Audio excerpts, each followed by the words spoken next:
Olá pessoal, eu sou o professor Marcelo Lasnor e vou tirar algumas dúvidas aqui sobre algumas questões que me foram postas sobre as mutações e as repercussões delas, né, enfim, né, na vida das pessoas, na organização das espécies, enfim. A primeira pergunta que me foi feita foi essa, né?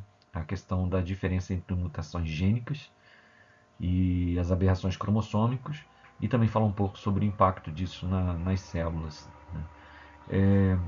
Existem três tipos de mutações: né? As mutações numéricas, as estruturais e as gênicas. As mutações gênicas, elas são mutações que acontecem na sequência de base do DNA. Então, pode ser uma inserção, pode ser de uma base, uma inclusão de uma base, a perda de uma base ou a substituição de uma base.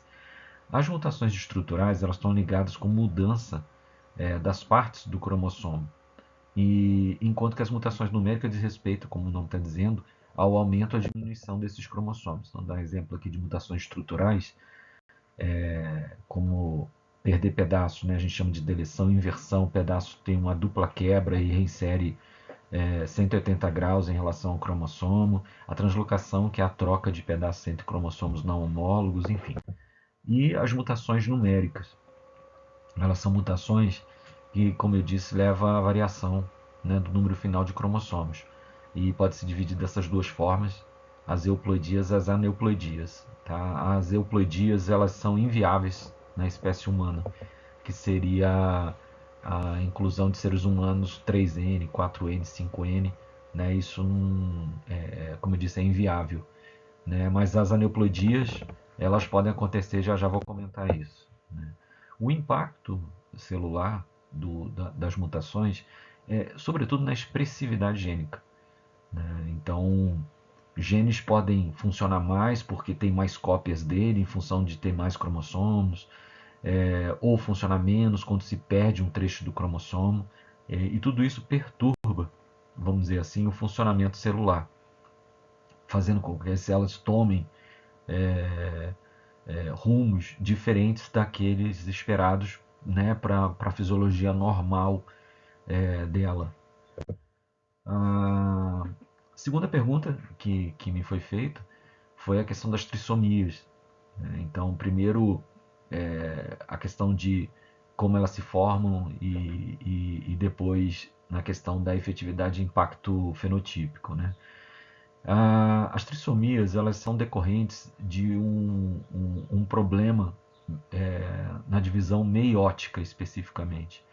Então, a meiose tem duas partes, né, um e 2, e especialmente nessa fase um, a meiose um, ocorre um momento específico na fase um, onde os cromossomos deveriam se separar e não ocorre essa separação. Então ocorre o que a gente chama de não disjunção cromossômica.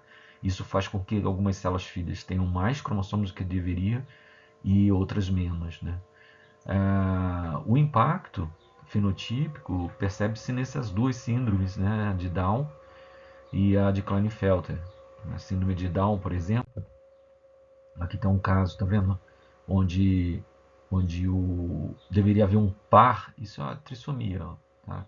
Deveria haver um par de cromossomos, você vê que todos os outros cromossomos estão aos pares, mas aqui no 21 tem uma trissomia, ou seja, tem um trio de cromossomos. Isso aqui vai ocasionar, como eu tinha dito antes, uma hiperexpressão e vai perturbar a fisiologia geral do organismo. Né? E a terceira pergunta que me foi feita foi a questão das mutações estruturais, né? As mutações estruturais e também a questão do impacto delas, especialmente relacionada à deleção e inversão.